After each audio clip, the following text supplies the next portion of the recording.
Vistazo Estelar con Juan Carlos Aisprúa.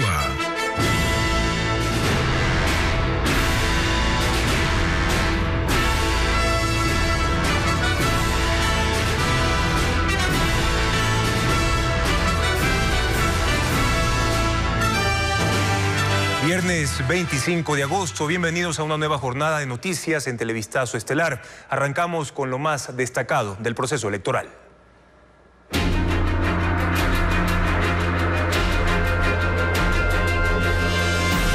Presidenciables, el escudo militar.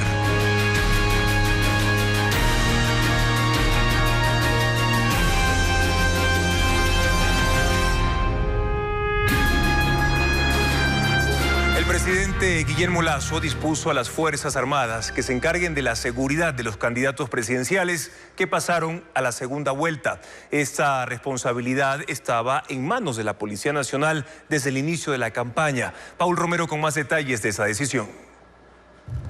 Anoche el presidente Guillermo Lasso dispuso a las Fuerzas Armadas que de forma inmediata se encarguen de la seguridad de los candidatos presidenciales Luisa González y Daniel Noboa. Según el mandatario, es primordial que los candidatos tengan el suficiente resguardo para que se fortalezca la democracia. El número de militares, el tipo de vehículos, la forma y estrategia de seguridad que recibirá cada candidato depende del análisis de riesgo que Inteligencia Militar determine. Por el momento, para González y Noboa fueron destinados 30 personas a cada uno. El gobierno tomó esta decisión a 16 días del asesinato de Fernando Villavicencio, quien tenía seguridad de la policía, cuestionada por el operativo del 9 de agosto en Quito. Las Fuerzas Armadas son responsables de la seguridad del presidente, vicepresidente, ministro de Defensa y mando militar. Son más de 300 hombres los entrenados para dar seguridad a personas importantes. Del resto de autoridades del Estado se hace cargo la Policía Nacional. Por primera vez las Fuerzas Armadas asumirán la custodia de los candidatos presidenciales. Los oficiales y personal de tropa calificados para proteger a las autoridades pertenecen al Grupo Especial de Operaciones GEO y del Comando de Inteligencia.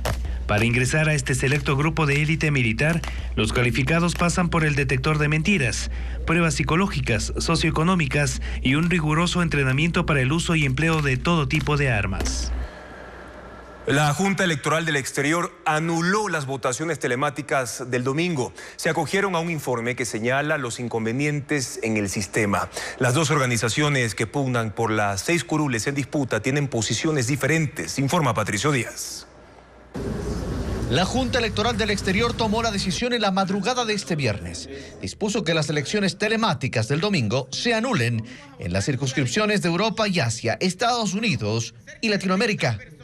Lo que implica que los resultados que hasta hoy daban 3 curules a Construye y 3 a la Revolución Ciudadana queden en 0. Los miembros de esta junta, designados por los consejeros electorales, recogieron un informe que ratifica un ataque cibernético que, según el documento, ocasionó la corrupción de 780 registros en la base de datos y provocó además que ciudadanos no puedan votar. El informe incluye los pedidos de Pachacuti y Centro Democrático, que no tiene candidatos en esa circunscripción, para que se anule el proceso. La Revolución Ciudadana también hizo la misma solicitud, señalando que se les roba la posibilidad de que una de sus candidatas sea electa. El movimiento Construye rechaza la decisión. Esta organización política acusa a la Revolución Ciudadana de intentar captar todas las 6 curules en disputa. El artículo 82 del Código de la Democracia establece que las elecciones de los asambleístas se los realiza en primera vuelta y no existe elección de asambleístas de ningún tipo para segunda vuelta. Por tanto, si es que se da paso a la anulación de las elecciones y se pretenden elegir en el balotaje, se estaría vulnerando la ley. El correísmo, mientras tanto, mostró su satisfacción con lo definido por la Junta.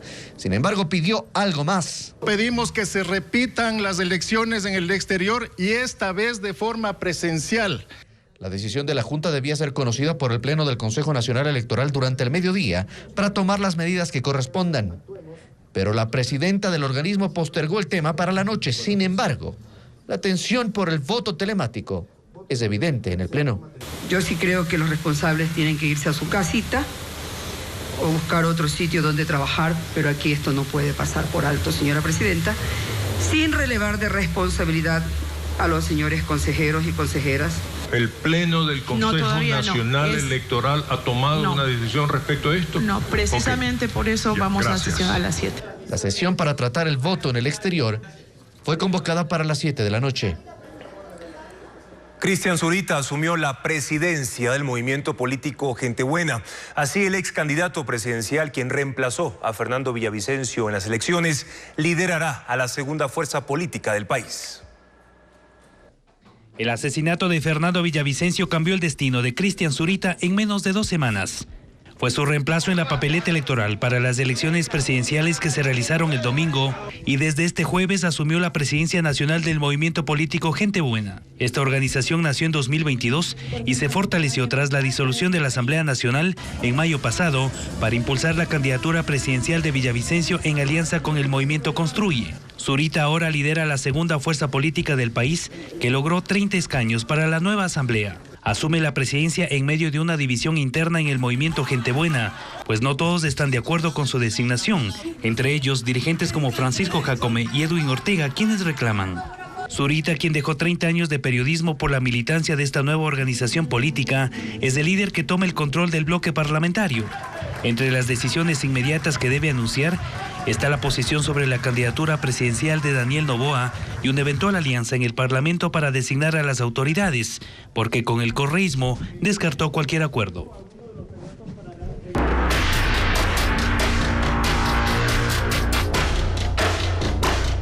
Violencia, la estela incontenible. Ejecutan la 5ª intervención en la penitenciaría del Litoral durante el primer mes desde que se declaró el estado de excepción en las cárceles del país. William John detalla que encontraron más de 1000 municiones y granadas de uso militar en 2 pabellones. Llegaron al amanecer. En este nuevo operativo intervinieron 1.700 policías y militares. Ingresaron a la cárcel de máxima seguridad de La Roca, donde hay 4 presos, entre ellos el jefe de los choneros, alias Fito. Luego pasaron a la penitenciaría del Litoral. Además del personal a pie, participaron grupos tácticos en 7 tanquetas de las Fuerzas Armadas. Sometieron a los presos de los pabellones 1 y 4, los sacaron a los patios y empezaron la requisa. Mientras esto ocurría, todos los guías penitenciarios se quedaron afuera, se les prohibió el ingreso. A diferencia de los operativos anteriores, ahora encontraron solo una escopeta, pero volvieron a decomisar municiones, 1000 balas de varios calibres escondidas en las celdas y 8 granadas de tipo militar envueltas en papel y plástico dentro de las paredes. También destruyeron las casetas instaladas por los detenidos en las esquinas de los patios que les servían como puntos de vigilancia. Al final del operativo, las autoridades no detallaron los resultados de la revisión en La Roca. Mientras que el fiscal César Suárez, que lleva la investigación contra los 9 funcionarios del SNAI detenidos hace 2 semanas luego de hallar fusiles, droga y dinero en los techos de sus oficinas, confirmó que ellos siguen en prisión. Entre los aprehendidos está el director del Centro de Detención Provisional. El tipo penal hasta 7 años, pero existe un agravante, que cuando es el funcionario público se puede duplicar, es decir, podrían llegar hasta 14 años la pena. Es la 5ª intervención en este complejo carcelario desde que se declaró el estado de excepción en las prisiones del Ecuador hace un mes. La Corte Constitucional aprobó los 3 últimos estados de excepción dictados por el presidente Guillermo Lasso por grave conmoción interna en Durán, Manabí y Los Ríos, por la crisis en las cárceles y el último tras el asesinato del candidato presidencial Fernando Villavicencio. Sin embargo, los magistrados llaman la atención al primer mandatario por la falta de prolijidad en las medidas emitidas en el decreto 841 publicado el pasado 10 de agosto, que tuvo que ser reemplazado enseguida por otro en el que se eliminó restricciones que podían afectar al proceso electoral. Con esa decisión, la Corte habilita para que siga vigente el estado de excepción que termina en octubre. La ola de violencia en General Villamil obliga a implementar el teletrabajo en el municipio. Ocurre tras el asesinato de un funcionario de la Dirección de Obras Públicas. En exclusiva, el alcalde Gabriel Valladares reconoce que una docena de empleados renunciaron por temor a represalias. Bessie Granja amplía esta noticia. En cada piso del municipio de Playas hay policías u hombres con chaleco antibalas. Es la seguridad que se implementó ante el asesinato de un funcionario. Carlos Buitrón, de 55 años, trabajó durante 5 elaborando los proyectos en la Dirección de Obras Públicas. Fue baleado la noche de este miércoles en un local de comidas. Los delincuentes también se llevaron su computadora. Una vela se encendió en su oficina a manera de tributo y el alcalde, Gabriel Valladares, anuncia que se tomarán medidas para proteger al personal. En el transcurso de esta semana vamos a hacer solo teletrabajo, por precautelar la seguridad de todos los funcionarios del GAT municipal. El crimen contra el funcionario también alteró el desarrollo de las actividades en esa institución de Guayas, donde los trabajadores han preferido dejar sus cargos. Hasta el momento tenemos ya por resolver cerca de una decena de renuncias de funcionarios por las situaciones que están pasando. En el municipio de Playas laboran 355 funcionarios. Sin embargo, durante esta semana, el 90% se ausentó debido a los índices de criminalidad que afectan a este cantón. Para no descuidar la atención al público, se analiza la implementación de una plataforma digital para que los ciudadanos hagan sus trámites en línea. El alcalde hizo un exhorto al gobierno para que atienda los problemas de seguridad que hay en este cantón, que cuenta con 82 policías para cuidar a más de 60.000 habitantes. Y en un año el número de muertes violentas se triplicó en el cantón General Villamil. Las autoridades ahora analizan el aumento de esos asesinatos que podrían estar relacionados al incremento del tráfico de drogas en zonas aledañas a ese balneario de la provincia del Guayas. Con poca afluencia de turistas, así lució este viernes el balneario de General Villamil. El aumento de las muertes violentas durante la última semana, entre ellas la de un funcionario del Cabildo, ahuyenta a los visitantes de este cantón del Guayas.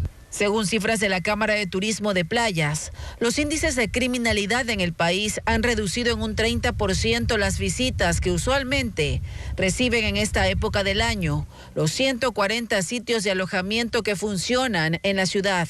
Por eso, desde que el alcalde de Manta murió, la gente está en espera. Peor con el que murió en Quito. Se ahuyentó el turista y vienen unos que otros. Este viernes, desde el mediodía, decenas de negocios permanecen cerrados. Otros dicen que no tienen más opción que abrir sus puertas para generar ingresos. Hay que salir adelante, mejor a veces hay que hacerse la vista gorda nomás. Cifras de la policía reflejan que en el Distrito General Villamil Playas se incrementaron las muertes violentas. De enero a agosto de 2022 hubo 7 casos, mientras que en el mismo periodo de este año van 29. Para las autoridades, un delito relacionado a esta tendencia es el tráfico de drogas. En lo que va del año se han decomisado 13.94 toneladas y 148 personas han sido detenidas. Los jueces que llevan estos casos se han acogido al teletrabajo, como la mayoría del personal de las dependencias judiciales en este cantón, pues funcionarios han recibido amenazas. Los casos de narcotráfico se registran mayoritariamente en la parroquia Pozorja, ubicada a 22 kilómetros de General Villamil, donde este viernes la Armada halló 717 bloques de droga en una lancha con doble fondo, que navegaba cerca del perfil costero. Un sinnúmero de reacciones se han generado luego de que Donald Trump se entregó en una cárcel de Estados Unidos. Andrea Báez ya nos acompaña y tiene más información. Andrea. Juan Carlos, el expresidente de ese país, fue fichado en la cárcel. Está acusado de intentar revertir el resultado de las elecciones en el estado de Georgia. La fotografía de su registro como convicto dio la vuelta al mundo.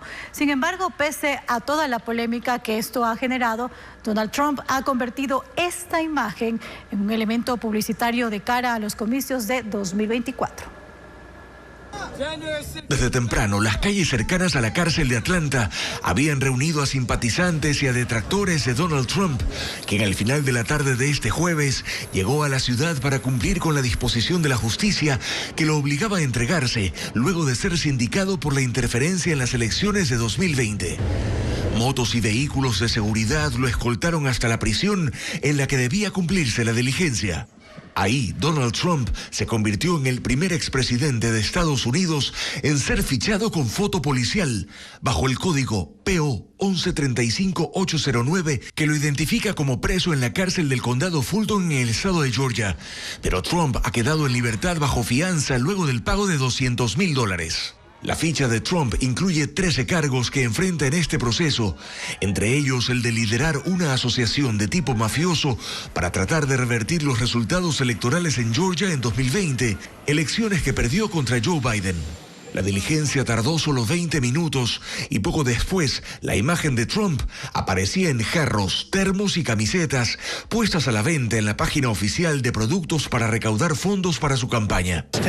Mientras tanto, el expresidente volvió a defender el que dice es su derecho a impugnar elecciones que para él fueron fraudulentas. Donald Trump se mantiene en campaña a pesar de los 91 cargos imputados en 4 procesos por los que irá a juicio en 2024, pleno año electoral, que empezará con las elecciones primarias de los republicanos a inicios de febrero, luego la convención nacional del partido en julio y las elecciones presidenciales en noviembre. Ecuatorianos fueron detenidos cuando estaban en un sumergible con droga. ¿El seguro social de las Fuerzas Armadas está en riesgo? Ya le contamos. Y también Moisés Caicedo brilla con el Chelsea. Le mostraremos las mejores jugadas.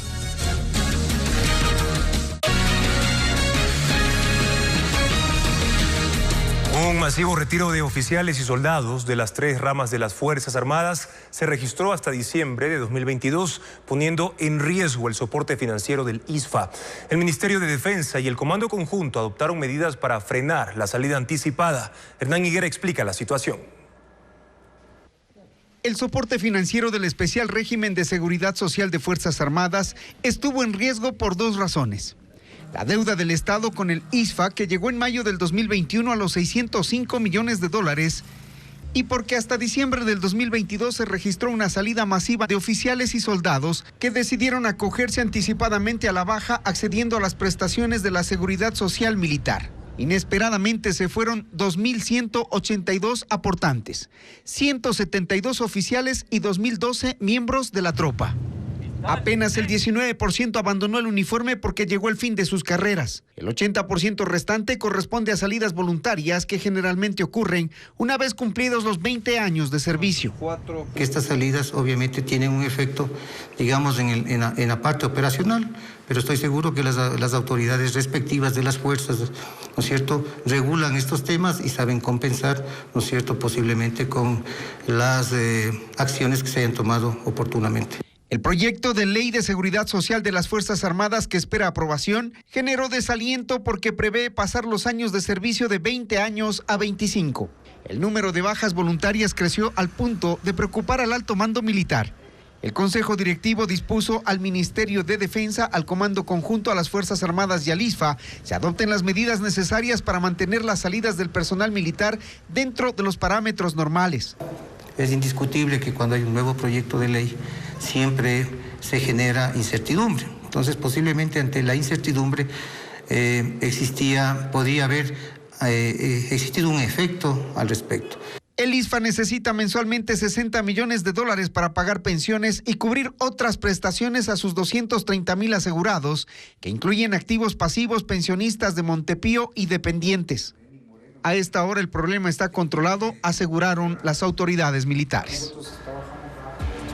Un ecuatoriano destacó en la jornada de la Premier League de Inglaterra. Teo, ¿quién fue uno de los mejores en la cancha? Andrea, fue Moisés Caicedo, el ecuatoriano que jugó su primer partido con el Chelsea jugando como local. ¿Y cómo le fue al club del ecuatoriano? Se impuso, esa fue la buena noticia, por goleada, recuperándose del marcador adverso de la jornada anterior.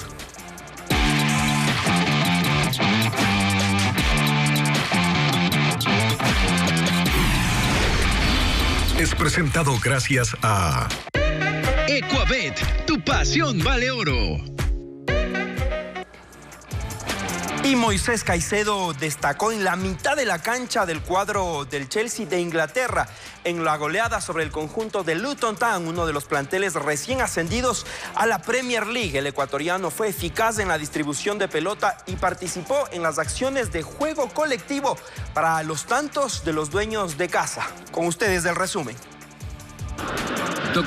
Moisés Caicedo jugó como titular por primera participación en el mediocampo, recuperando balones y siendo el punto inicial para el ataque del Chelsea.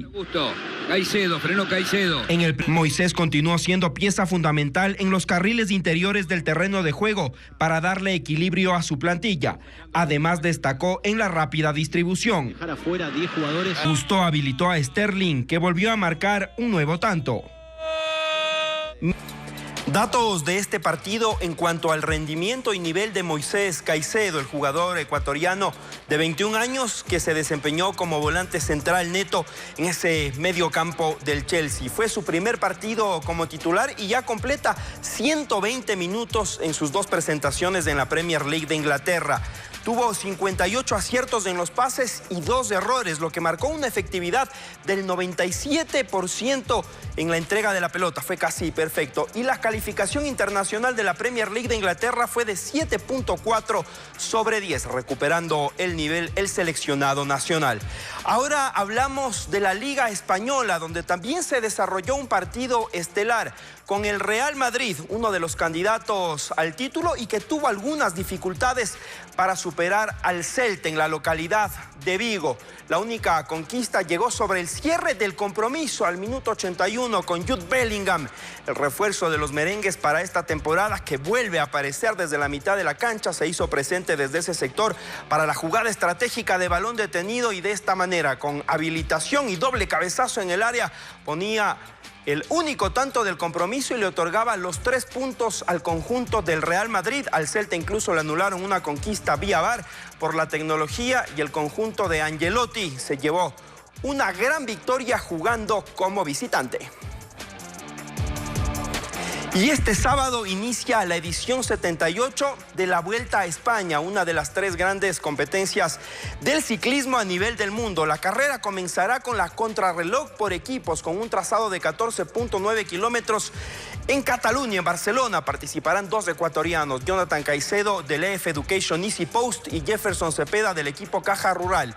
El campeón olímpico Richard Carapaz no pudo recuperarse de la lesión sufrida en el Tour de Francia y no estará en la línea de partida. La Vuelta a España culminará el 17 de septiembre y en esta edición el recorrido también incluye a Andorra y Francia. La etapa estelar y final será en Madrid. Y les vamos a contar cuántos goles hizo Cristiano Ronaldo en el fútbol de Arabia Saudita, donde fue figura. Esto más adelante.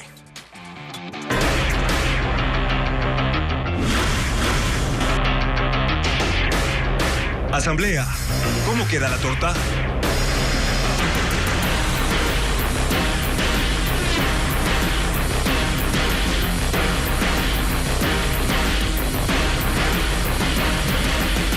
La Revolución Ciudadana ocupará 8 de las 20 curules asignadas a Guayas en la Asamblea Nacional. El resto estarán divididas entre ADN, Construye y el Partido Social Cristiano. Luisa María Heredia con los nombres de los nuevos legisladores. Guayas alcanzó la noche de este jueves el 100% del procesamiento de las actas de todas las dignidades, con lo que de manera oficial se puede establecer quiénes representarán a la provincia en el legislativo. Con los votos obtenidos en las 4 circunscripciones, el movimiento Revolución Ciudadana logró 8 curules que serán ocupadas por Sofía Espín, Roberto Cuero, Victoria de Sintonio, Alexandra Arce, Ferdinand Álvarez, Ana Rafo Guevara y Andrés Jurado, todos legisladores cesados con la muerte cruzada. Además, entró Juan Pablo Molina, quien ha sido militante. Acción Democrática Nacional del presidenciable Daniel Noboa obtuvo 4 escaños, asignados a Nicole Saca Baldión, vicepresidenta de la Federación de Estudiantes Universitarios del Ecuador, Jonathan Parra, catedrático universitario, Luis Alvarado Campi y Lorena Rosado Sánchez, líderes comunitarios. Construye por influencia directa de Fernando Villavicencio y Cristian Zurita también obtuvo 4 curules en Guayas, ocupadas por el jurista Jorge Enrique Chamba,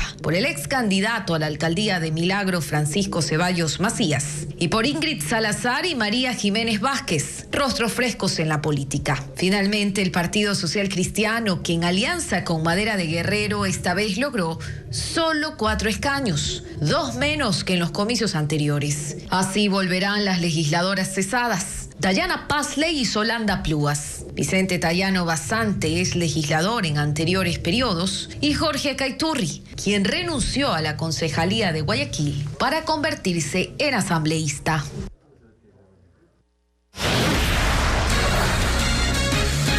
Un funcionario ebrio destituyó a un juez. El audio enciende la polémica.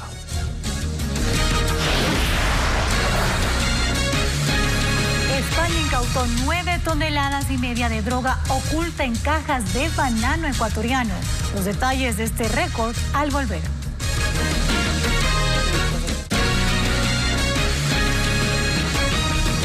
El audio de la sesión en la que se destituyó al juez de la Corte Nacional, Walter Macías, revela cómo se dio la votación y que un vocal del Consejo de la Judicatura estuvo en aparente estado de embriaguez. La grabación completa se expondrá el miércoles en audiencia. Informa Jacqueline Rodas. La grabación de la sesión reservada del Consejo de la Judicatura, en la que destituyeron al juez nacional Walter Macías con 2 votos del presidente Wilman Terán y el vocal Javier Muñoz, ya está en manos del afectado. También la obtuvo la Fiscalía en un allanamiento realizado este jueves en el edificio matriz de la institución. Para Macías, es evidente que el vocal Muñoz estaba en estado de embriaguez. Interrumpía, desvariaba y nunca prendió su cámara. Las atenciones en el momento cada uno se entiende. Al reglamento, creo que, de acuerdo al artículo 18, se motive las abstenciones. Según el juez destituido, Muñoz, además de borracho, estaba en Miami de vacaciones y no podía participar en la sesión. Debía dejar a su suplente. En el audio también se escucha que en la votación no hubo mayoría. Proclame los resultados. Ya, con 3 votos abstentivos y 2 votos afirmativos, no tenemos mayoría, señor presidente. La versión del Consejo de la Judicatura es que luego hubo una votación definitiva en la que solo estuvieron 3 de los 5 vocales, lo cual desmiente Fausto Murillo. Él avala la primera votación y señala que siempre estuvo conectado, pero a partir de ese momento la grabación era inaudible y no se entendió la supuesta reconsideración que pidió Muñoz y la segunda votación. Pide que vuelva a votar de la reconsideración. Así es. Ha sido reconsiderado. ¿Hay apoyo para la reconsideración? Apoyo la reconsideración yo mismo. Contactamos a Javier Muñoz, pero no ha respondido. Walter Macías expondrá todo el audio el próximo miércoles en la audiencia por la acción de protección que presentó en contra del Consejo de la Judicatura para pedir que lo regresen a su cargo. El Tribunal Contencioso Electoral sancionó con $31.500 de multa y destitución al juez de Yaguachi, quien restituyó los derechos de participación política al ex vicepresidente Jorge Glass. El informe con Diego Puente. El Tribunal Contencioso Electoral determinó que el juez de Yaguachi en Guayas, John Rodríguez, cometió una falta muy grave. Ordenó que pague una multa por $31.500. El monto equivale a 70 salarios básicos. También determinó la suspensión de los derechos de participación por 4 años.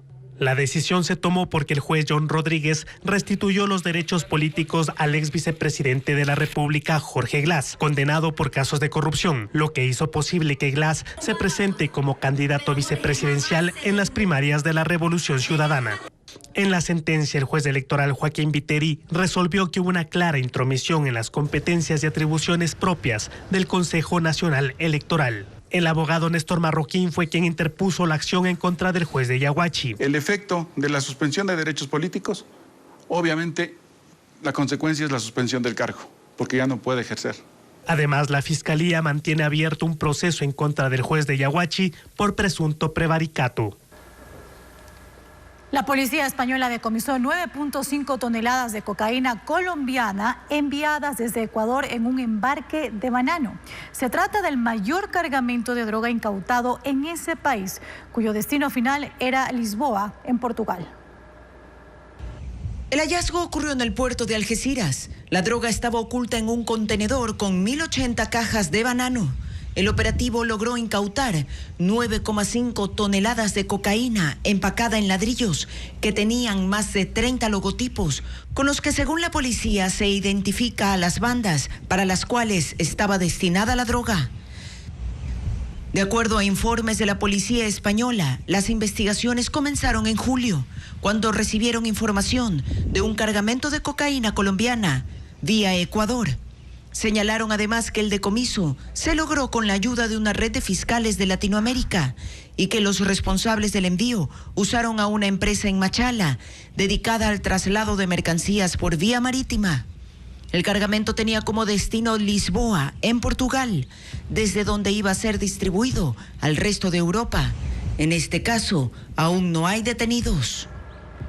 2 ecuatorianos y un colombiano fueron capturados por autoridades de Costa Rica mientras operaban un semisumergible en el que incautaron 2.2 toneladas de cocaína. El Servicio de Guardacostas y Fuerzas de Estados Unidos interceptaron la embarcación en aguas del Océano Pacífico a 200 millas de la playa. La droga y la nave fueron decomisadas y los 3 implicados están a la orden de la Fiscalía. En Hawái, un condado de la isla de Maui demanda a la compañía eléctrica por el incendio que dejó 115 muertos. Ileana Suárez con los detalles. Los residentes de Maui se organizaron para hacer una demanda colectiva contra la empresa Hawaiian Electric. Aseguran que en medio de un clima inusual, con fuertes vientos y maleza seca, las chispas de los cables de alta tensión causaron el fuego que provocó el desastre. Acusan a la entidad de no hacer mantenimiento ni reparación de las líneas de transmisión eléctrica, de los postes y de no cortar la vegetación que luego se incendió. 2 semanas después de lo ocurrido, la policía de Maui publicó una lista con los nombres de 388 personas que aún están desaparecidas tras una investigación realizada en conjunto con el FBI. El documento confirma que la cifra es menor a los 1.100 que se reportó en un inicio. Los incendios del 8 de agosto dejaron al menos 115 fallecidos, lo que los convierte en los más mortíferos en Estados Unidos en más de un siglo. El gobierno venezolano emitió una orden de captura contra el dirigente opositor Antonio Ledezma y pidió su extradición desde España. El régimen de Maduro lo acusa de traición a la patria y promover una rebelión. 7 años después de que el exalcalde de Caracas y dirigente de la oposición venezolana, Antonio Ledezma, escapara de su arresto domiciliario y se exiliara en España, el régimen de Nicolás Maduro emitió una nueva orden de captura en su contra. Ahora se le acusa de traición a la patria, conspiración y asociación para delinquir, por presuntamente impulsar una rebelión civil y militar contra el gobierno antes de las elecciones presidenciales de 2024. Es simplemente una arbitrariedad. Ledezma actualmente es parte de la campaña de María Corina Machado para las elecciones primarias de la oposición y aseguró que los cargos en su contra son un ataque político. Lo que estamos nosotros planteando es que ningún efectivo de la Fuerza Armada Nacional, que ningún policía se vaya a prestar para atropellar a los venezolanos que van a participar a favor de cualquiera de los precandidatos. Que España termine de extraditar. Sin embargo, la Fiscalía General venezolana inició el trámite para solicitar a España su extradición. ¡Viva la libertad, alcalde! Gracias. Una agencia de las Naciones Unidas apoyará económicamente planes de prevención para enfrentar el impacto del fenómeno del Niño. Hay 37 millones de dólares disponibles en caso de una eventual crisis alimentaria.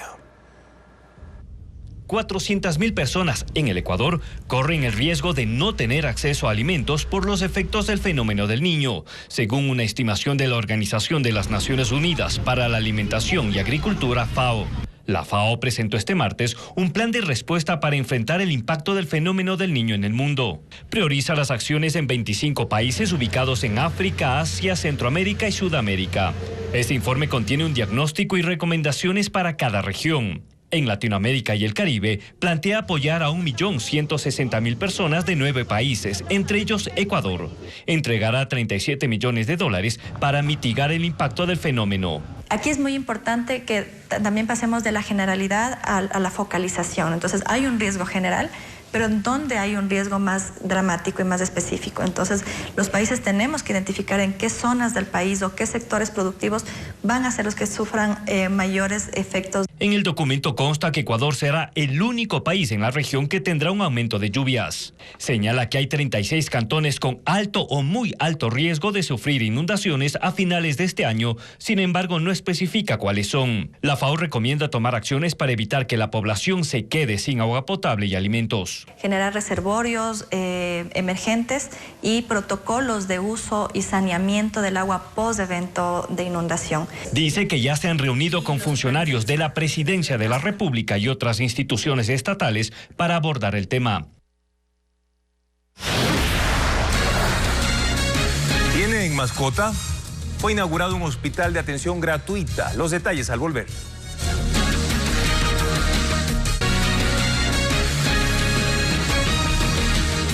Un voraz incendio se registró en la cooperativa San Ignacio en Santo Domingo.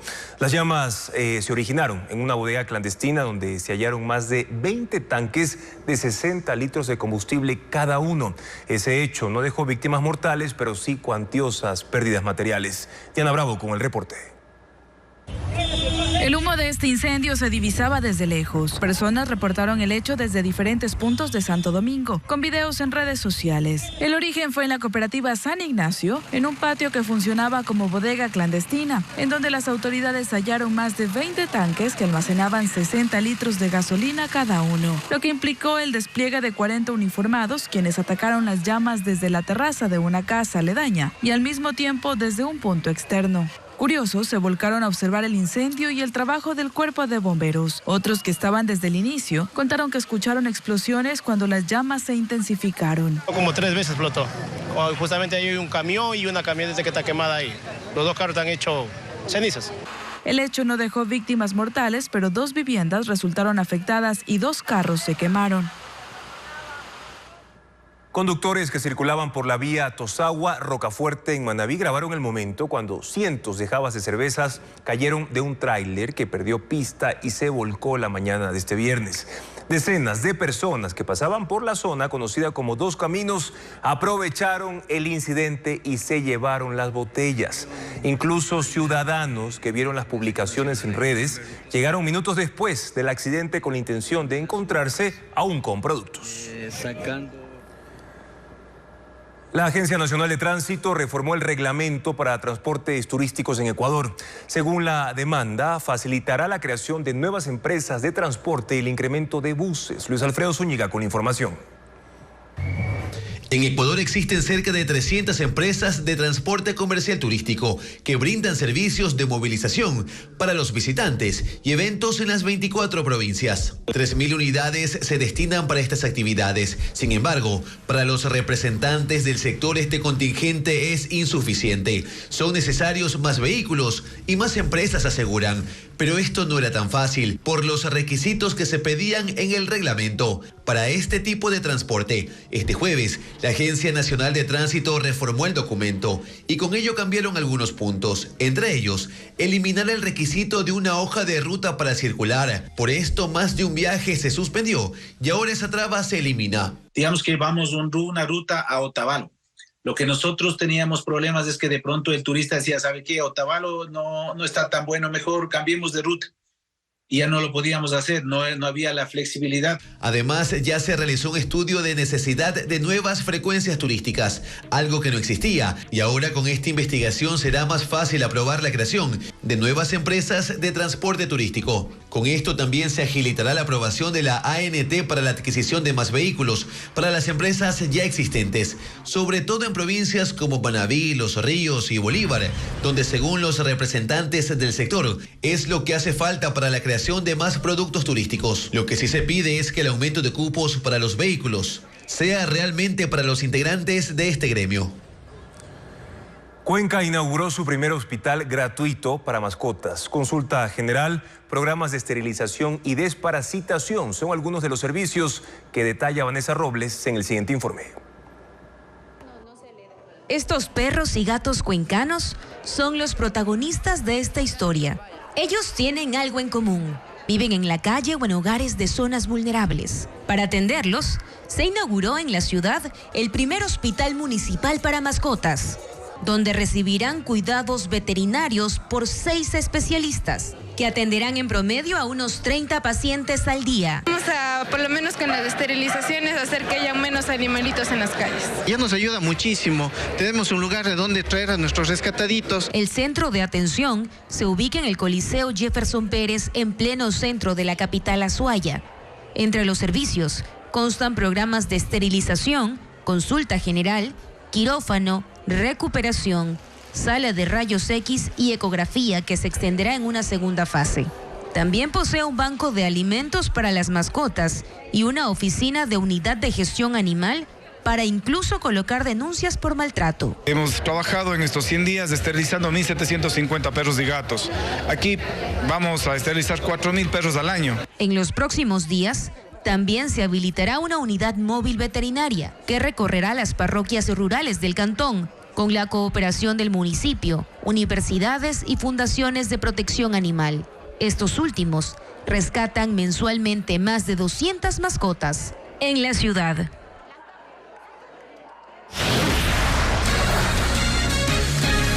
Basura convertida en cemento. Les mostraremos cómo se hace luego del corte.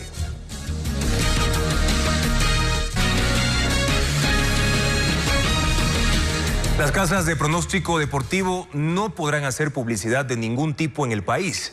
Así lo determina el reciente reglamento a la Ley Orgánica de Comunicación. La decisión se contrapone a la regularización tributaria que el gobierno realizó en mayo a esas mismas actividades. Informa Lenín Artieda. El gobierno expidió el pasado miércoles el reglamento a la Ley Orgánica de Comunicación y en el artículo 56 que refiere a la prohibición de publicidad, ese reglamento señala lo siguiente: se prohíbe la publicidad engañosa, así como todo tipo de publicidad o propaganda de pornografía infantil, de cigarrillos, sustancias sujetas a fiscalización y a todo tipo de sistema de apuestas o predicciones deportivas. Incluir en esta prohibición a los pronósticos deportivos es la consumación de una serie de contradicciones alrededor de esta actividad. Sin embargo, la titular del Consejo de Comunicación considera que la prohibición está bien puesta. Haciendo referencia, por ejemplo, a la ley del consumidor y también a la ley del poder del mercado. Pero es cuando menos curioso que se prohíba la publicidad de una actividad regularizada recientemente a través del cobro de tributos. Por ello es que algunas de las casas de pronóstico deportivo analizan la posibilidad de iniciar acciones legales. Nosotros estamos viendo que en estos momentos podrían estar cayendo en un aspecto de discriminación. Las casas de pronóstico deportivo no solo se publicitan en medios de comunicación, son auspiciantes del torneo local de fútbol y de varios de los equipos que en él compiten. Según Janine Cruz, ya nada de esto se podrá. Esto tendría ya netamente que ser suspendido porque es una normativa que desde una consulta ya lo prohíbe. Más razones entonces, según las empresas de pronósticos, para interponer una acción legal. Ellos sostienen que su actividad se ampara en un pronunciamiento de la Procuraduría General del Estado que las diferencia de las apuestas y de los juegos de azar, porque el pronóstico se basa en probabilidades estadísticas, y que es esa distinción lo que los hace quedar fuera también del 236 del Código Integral Penal, que sanciona con cárcel a quienes administren o participen en las actividades de casinos, salas de juegos, casas de apuestas o juegos de azar. Si usted me habla a mí de regular, la publicidad y el mensaje de la publicidad, estamos totalmente de acuerdo. Si usted me habla de prohibir, estamos hablando de discriminación. No está claro si a manera de compensación el gobierno autoriza en el mismo reglamento que las bebidas que contengan menos del 5% de alcohol puedan hacer publicidad, lo que abriría puertas para que la promoción de cerveza vuelva a los medios de comunicación. Precisamente vamos a hablar eso a lo que se refería Lenín Artieda, porque la industria cervecera ya podrá publicitarse en medios de comunicación luego de una prohibición que se extendió por una década. El reglamento emitido por el gobierno viabiliza la publicidad de bebidas con una concentración de alcohol que no supere el 5%. Cuando se expidió la Ley de Comunicación en el 2013, en su artículo 94 prohibió la publicidad de bebidas alcohólicas y eso dejó, entre otros productos, a la cerveza por fuera de los medios de comunicación. En su momento se dijo que la intención del correísmo era afectar económicamente a los medios, quitándoles uno de sus rubros de financiamiento más importante. Para tener una idea, entre el 2016 y el 2020, la industria de la cerveza en el Ecuador gastó en promoción y publicidad 178 millones de dólares. Ese rubro, al no existir la posibilidad de hacer publicidad en medios, se redireccionó hacia vallas y redes sociales. Esta era la evidencia de que no se trataba de un tema de salud, sino de una prohibición direccionada. Por ello es que distintos gremios acusaron en su momento a la norma de discriminadora y de atentar contra la libertad de empresa. Y se preguntaban, ¿por qué si en el Ecuador es lícito producir y vender bebidas alcohólicas, es ilícito el publicitarlas en medios de comunicación? Eso mismo es lo que ahora el reglamento de la ley busca hacer con las casas de pronóstico deportivo, que en el 2022 pautaron casi 3 millones de dólares y en los 7 primeros meses de este año ya habían superado los 2,5 millones. Sin duda alguna, en el gobierno hay alguien que piensa que si se peca y se reza, hay empate, porque ese mismo reglamento que prohíbe la publicidad de pronósticos deportivos hoy levanta la prohibición sobre las bebidas que contengan menos de 5% de alcohol. Patricio Carrillo, asambleísta electo por el movimiento Construye, tiene inhabilidad política para ejercer un cargo público. Así lo certifica un documento del Ministerio del Trabajo, pero ¿qué dice el candidato? Carla Delgado con las reacciones. El Ministerio de Trabajo certificó que el asambleísta electo por el movimiento Construye, Patricio Carrillo, está inhabilitado legalmente para ejercer un cargo público. En el documento se especifica la causal de destitución que fue reportada por la Asamblea Nacional. Carrillo era ministro del Interior y fue censurado en el Legislativo en febrero pasado por la mayoría opositora, liderada por el correísmo. La Asamblea lo acusó de reprimir la protesta social y lo responsabilizaron del femicidio de María Belén Bernal en la Escuela Superior de Policía. Para Carrillo esto obedece a temas políticos, tras conocerse que es uno de los candidatos más votados según los resultados reflejados en el último comicio. El grupo que se cree amenazado por la presencia de Patricio Carrillo en la Asamblea Nacional, que es un grupo político que ha llevado a tanta irracionalidad, inclusive por la falta de debate y por creerse los únicos con el derecho a gobernar, siempre han estado en campaña, sí, hacen todos los esfuerzos para evitar que nosotros estemos presentes ahí. A nosotros nos corresponde, en legitimidad ya no, porque hemos merecido la confianza de los ciudadanos, en legalidad demostrar todo lo que corresponda. Por lo que no dudará en acudir si es necesario a organismos internacionales. Estamos explorando, tenemos clara la estrategia y ya la táctica, los movimientos que hagamos no los vamos a decir para no anticiparles a ellos mismos, sin embargo, tenemos claridad por dónde podemos ir. El artículo 85 de la Ley de la Función Legislativa establece que cuando un funcionario es sometido a juicio político y es censurado, no puede desempeñar ningún cargo en el sector público durante los siguientes 2 años. La polémica está en que Carrillo no tiene un cargo público, sino de elección popular. Y precisamente en la Asamblea Nacional ya se posesionaron 2 legisladores tras una destitución. Se trata de los ex consejeros de Participación Ciudadana, Victoria de Sintonio y Walter Gómez. Fabiola Santana con los antecedentes de esos casos.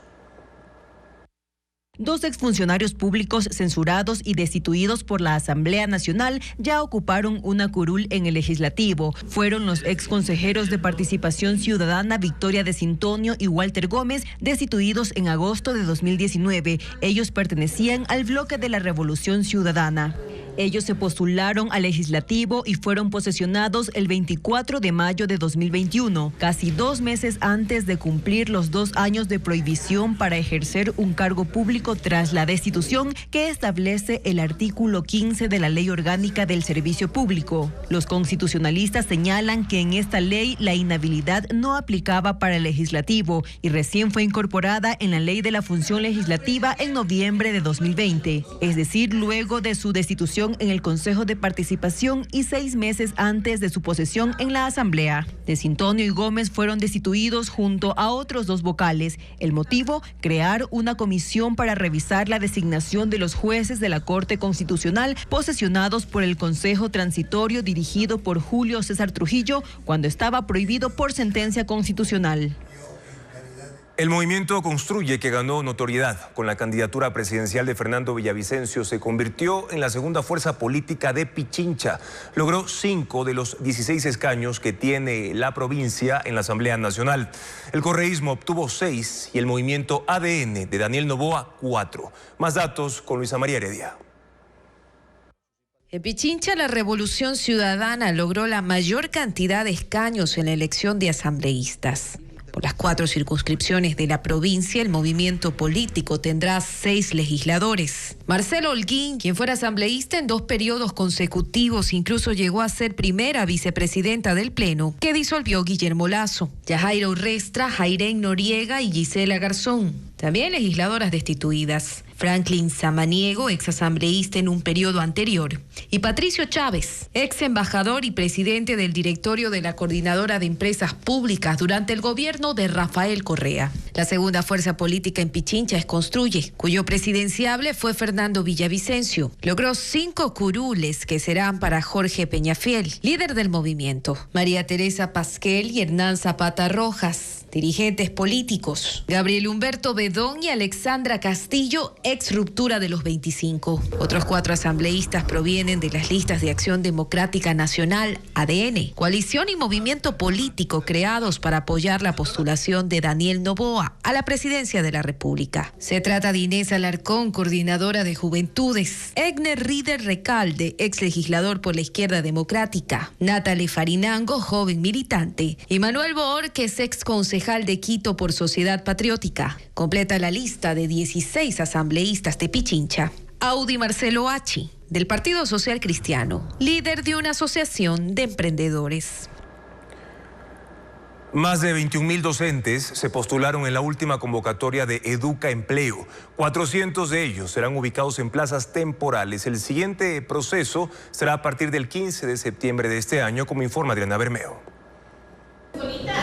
21.400 maestros se inscribieron en la plataforma Eduquempleo para llenar 400 plazas en planteles fiscales y fiscomisionales en Sierra, Costa y Oriente. Las provincias con mayor demanda de docentes son Pichincha 121, Zamora Chinchipe 48, Guayas 45 y El Oro 21.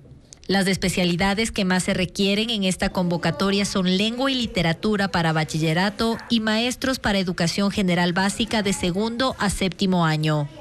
Quienes resulten favorecidos serán notificados a partir del 1 de septiembre y firmarán contratos ocasionales con un sueldo de $817. Todos los meses tengo docentes que salen por diversas circunstancias, porque renuncian, porque se desestiman en la oferta que escogieron, porque fallecen o porque se jubilan. Eduquempleo es un proceso que se realiza todos los meses desde el 2020. Hasta el momento se han ubicado 24.297 maestros. La siguiente convocatoria de Eduquempleo se abrirá a partir del 15 de septiembre y se receptarán las postulaciones durante 4 días en la página web educacion.gov.es/educaempleo. En estos últimos procesos hemos estado dando una motivación con un puntaje como bonificación a los docentes nobles, aquellos que recién se graduaron y que quieren empezar la vida en el sistema educativo, para que puedan ubicarse sobre todo en zonas rurales. Para cada convocatoria hay que postular nuevamente si el docente no resultó seleccionado. No pueden participar quienes ya son miembros del magisterio. Una entrega humana a tiempo, precisa y con encaje perfecto. Todo calculado para evitar el riesgo en el aire. La protagonista desborda euforia y transmite total confianza en su nueva plataforma humana. El video de esta travesura entre amigos está publicado en la cuenta de Paragirl y tiene 4.2 millones de reproducciones.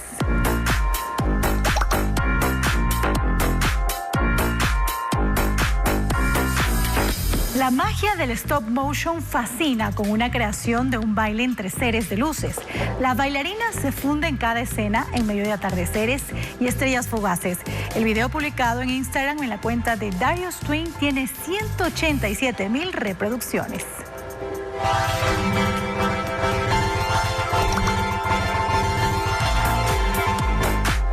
Trabajar haciendo el quite a una máquina desbocada no debe ser nada fácil. Hay que tener los nervios curtidos y cerca de un nicho donde refugiarse a tiempo. Lo muestran estos trabajadores que arreglan los rieles del metro de Nueva York. El video publicado en Instagram tiene 2 millones de reproducciones. Max on the beat.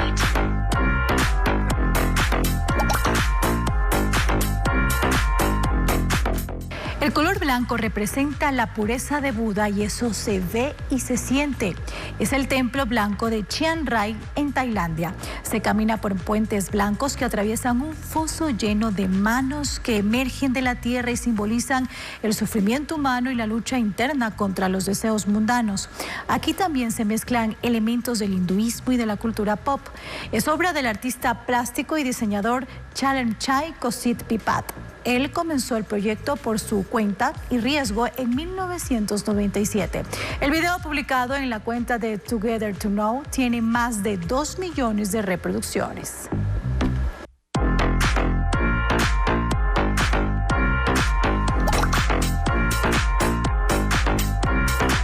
Brandon B., creador de videos, hizo realidad el sueño de todo niño al convertirse en Spider-Man y columpiarse entre los edificios del centro de la ciudad.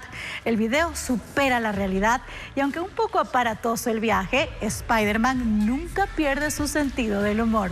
Este video tiene más de 62 millones de reproducciones.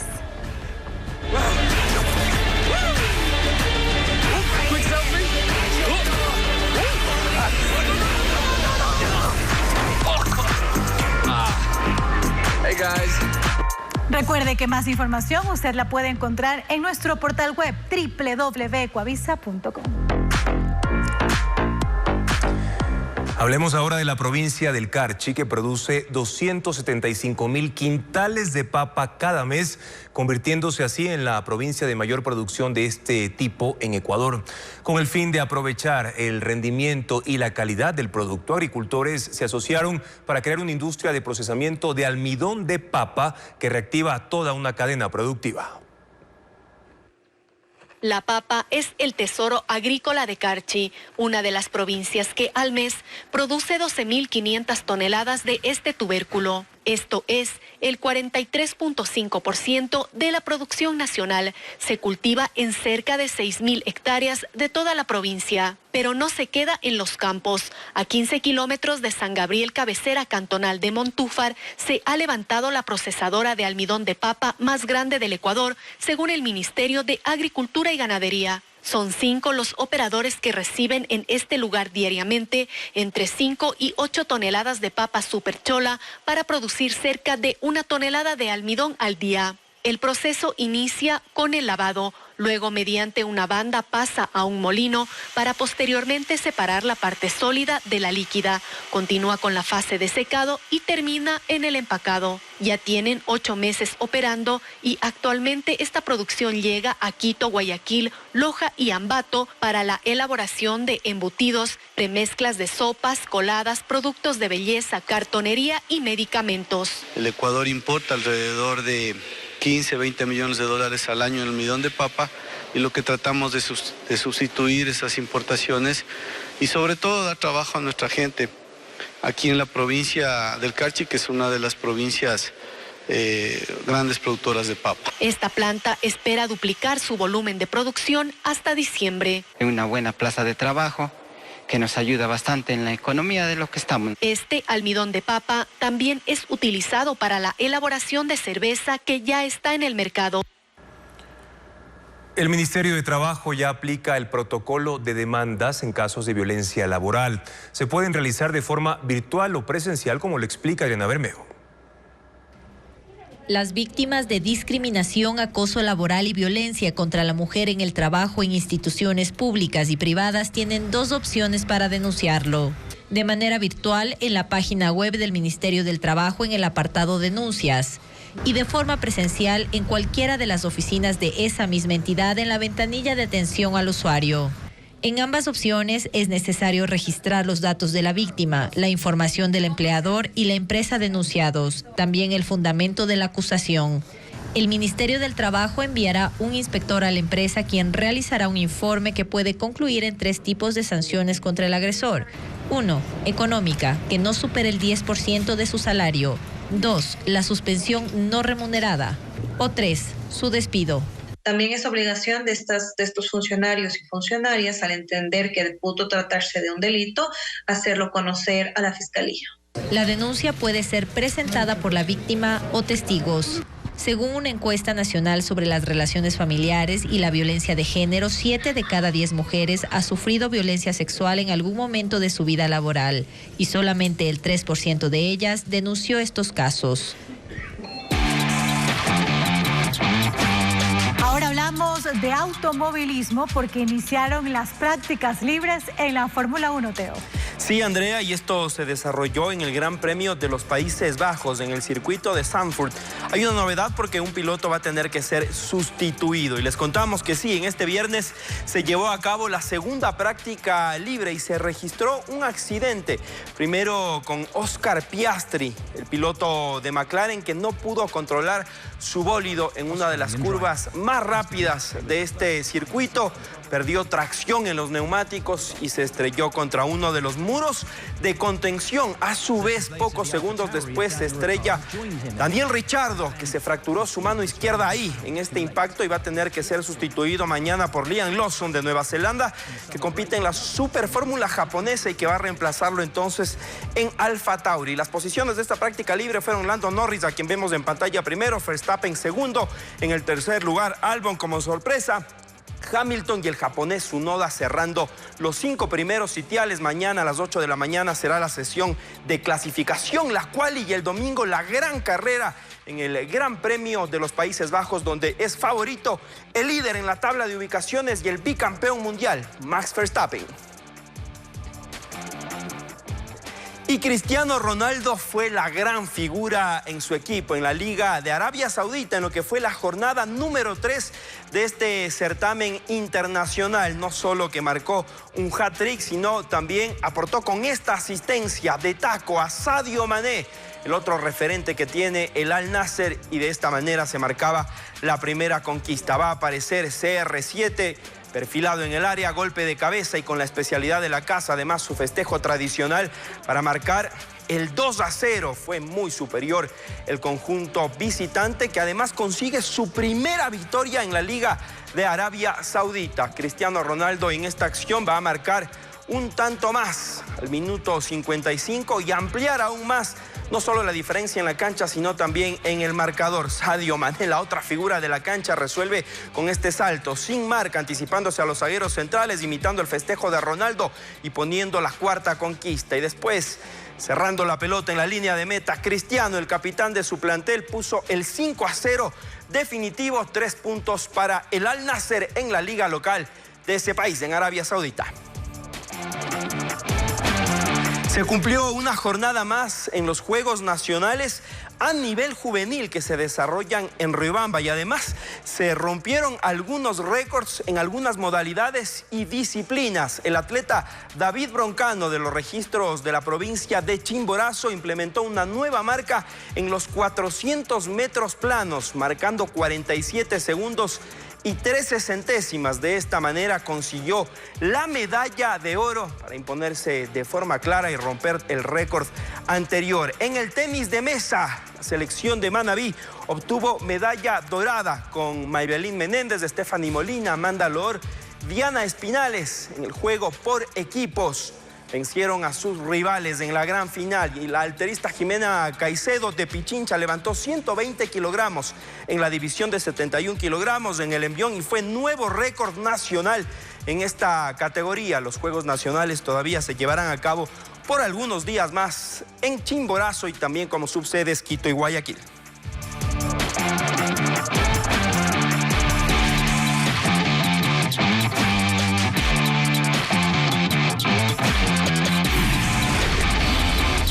gracias a Ecuabet, tu pasión vale oro. Una gestión compartida entre 7 municipios y la empresa privada convierte basura no reciclable en combustible sólido para elaborar cemento, reduciendo así la extracción de nuevos recursos naturales. En Ecuaterra les mostramos este ejemplo de coprocesamiento que, por cierto, plantea un alivio a la saturación de rellenos sanitarios en Ecuador.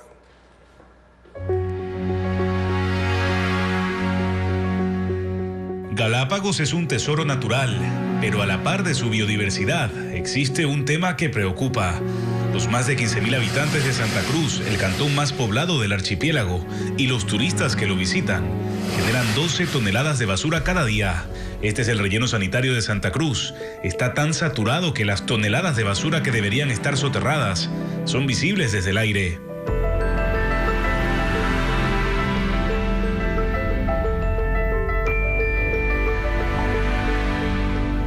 El botadero fue abierto en 2013 para depositar aquellos desechos que no son reciclables, como espumafón, fundas plásticas, colchones, restos de caucho o madera. Una categoría de residuos que representa la mitad de lo generado y cuyo reciclaje es complicado debido a su composición. Sin embargo, una gestión compartida entre el municipio local y la empresa privada los aprovecha como combustible sólido para la fabricación de cemento. Todo inicia con la recolección de residuos en domicilios, comercios y hoteles de Santa Cruz, para luego llevarlos a un centro de acopio. Todos los residuos reciclables y orgánicos llegan a este lugar para recibir la separación, es decir, si es plástico, si es papel, si es vidrio, si es Tetra Pak, al igual que los textiles. Los desechos son trasladados en buques portacontenedores hacia Guayaquil y luego llevados en camión a la planta de la empresa Geocycle, ubicada a las afueras del puerto principal. Nosotros con nuestros equipos móviles, las cargadoras, disponemos estos materiales en nuestro equipo principal, que es la trituradora de residuos. La mezcla resultante es utilizada para alimentar los hornos de cemento y lograr que estos alcancen temperaturas de hasta 1600 grados centígrados. Todos los materiales tienen un poder calorífico. Nosotros tratamos de maximizar esto de tal forma que la receta final tenga la mayor cantidad de energía para aportar al horno. Lo que terminamos produciendo es un combustible sólido a base de residuos. Y lo relevante aquí es que esos residuos pudieron haber sido basura que se hubiera quedado en un relleno sanitario. Alrededor de 50 toneladas de residuos no reciclables han sido sacados de la isla de Santa Cruz para ser coprocesadas de esta manera. Pero la iniciativa recibe también desechos de Guayaquil, Cuenca y los 4 municipios que conforman la mancomunidad del pueblo Cañari. Esta montaña de residuos no reciclables pesa alrededor de 200 toneladas. En esta planta se procesa cada día 4 veces todo este volumen, lo que quiere decir que al día 800 toneladas de estos desechos no terminan en rellenos sanitarios. La idea es que a futuro más ciudades se sumen a esta innovadora transformación de la basura.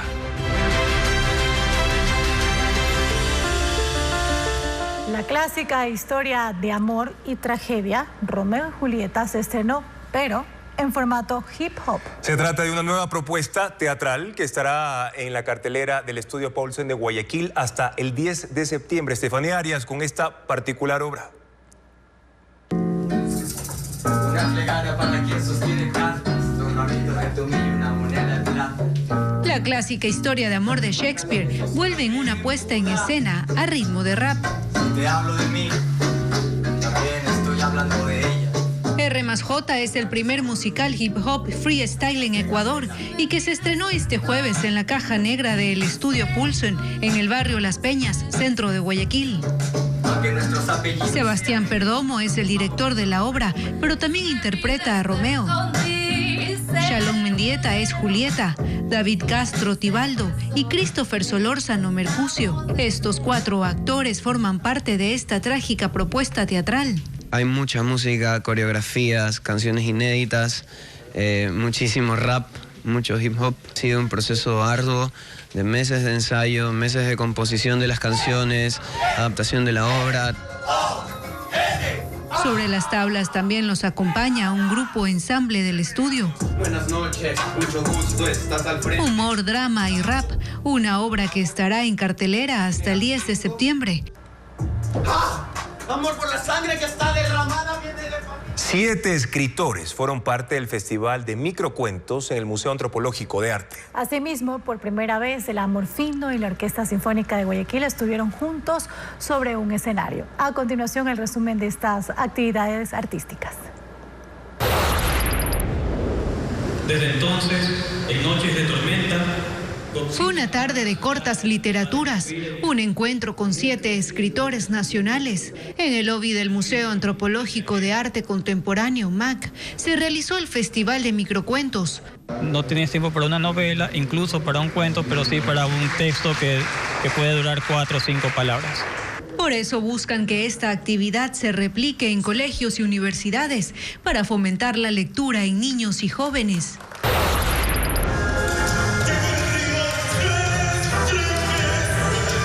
Al campo voy, así se llama este tema musical que abrió el concierto Íntimo Amorfino Sinfónico que se realizó este jueves en el Teatro Centro Cívico de Guayaquil.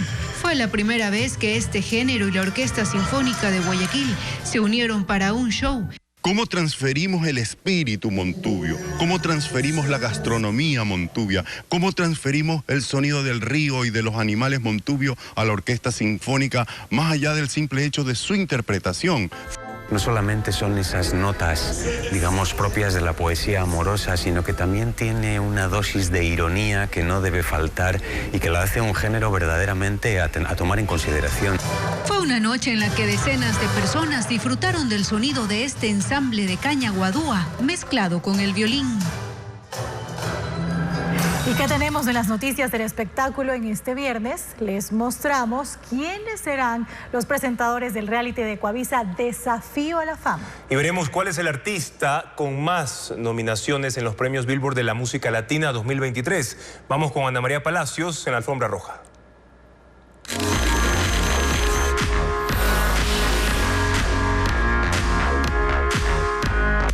Eduardo Andrade y Fernanda Gallardo son la nueva dupla de las pantallas de Ecuavisa, que presentarán el nuevo reality Desafío a la Fama.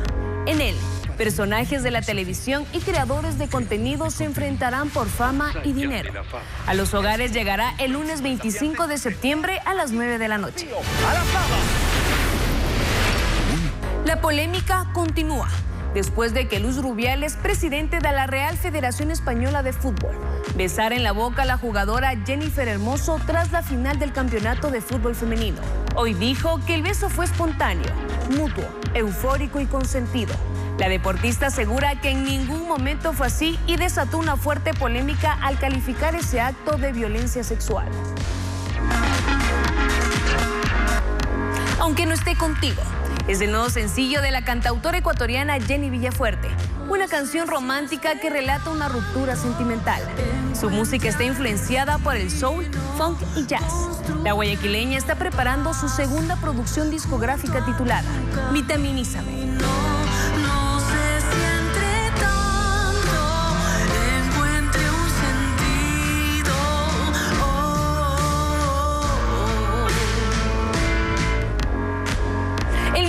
Peso Pluma lidera las nominaciones a los premios Billboard de la música latina 2023. Tiene 21 postulaciones, entre ellas a Artista y Compositor del Año. El Fuerte de Equilibre arranca su gira de conciertos en Guayaquil. Los ecuatorianos con sus baladas han conquistado al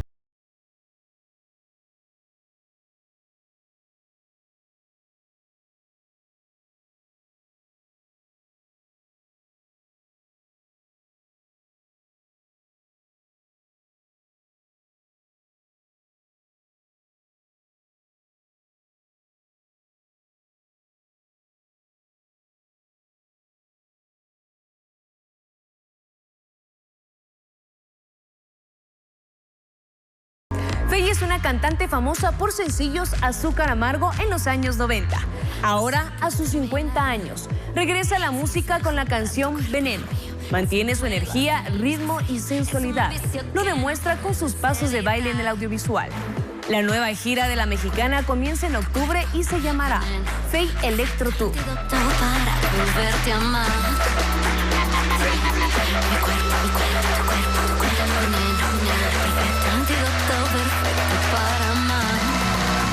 El peruano Gianmarco, en su canción Aún me sigo encontrando, habla de la vida después de superar el cáncer. En su sencillo participa el salsero Rubén Blades y en el videoclip aparece por primera vez su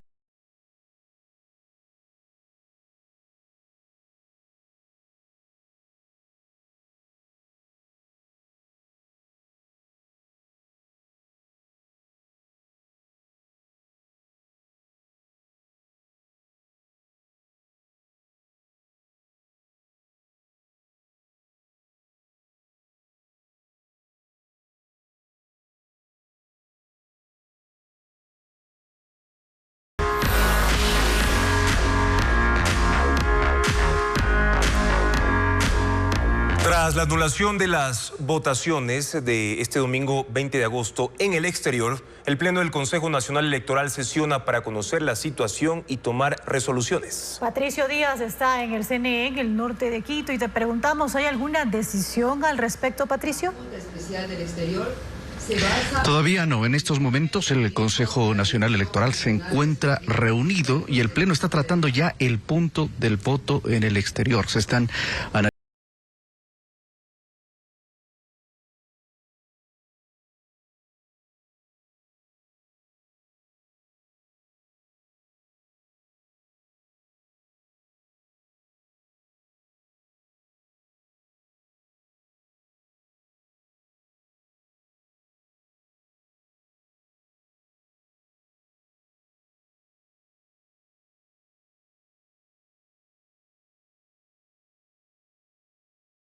tanto Construye como la Revolución Ciudadana. 3 asambleístas de Construye y 3 asambleístas de la Revolución Ciudadana era lo que en principio daban como resultado las votaciones del pasado 20 de agosto. Sin embargo, con la nulidad pues se tendría que revisar aquello y se mantendría en pugna, mejor dicho, las 6 curules que están disputándose por el exterior.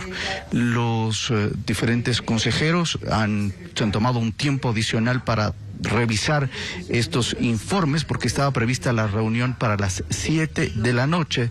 Sin embargo, se postergó hasta esta hora y en estos momentos, como les decimos, se está tratando esta decisión. El Pleno sabrá si acoge o no esta nulidad y nosotros, por supuesto, les informaremos oportunamente.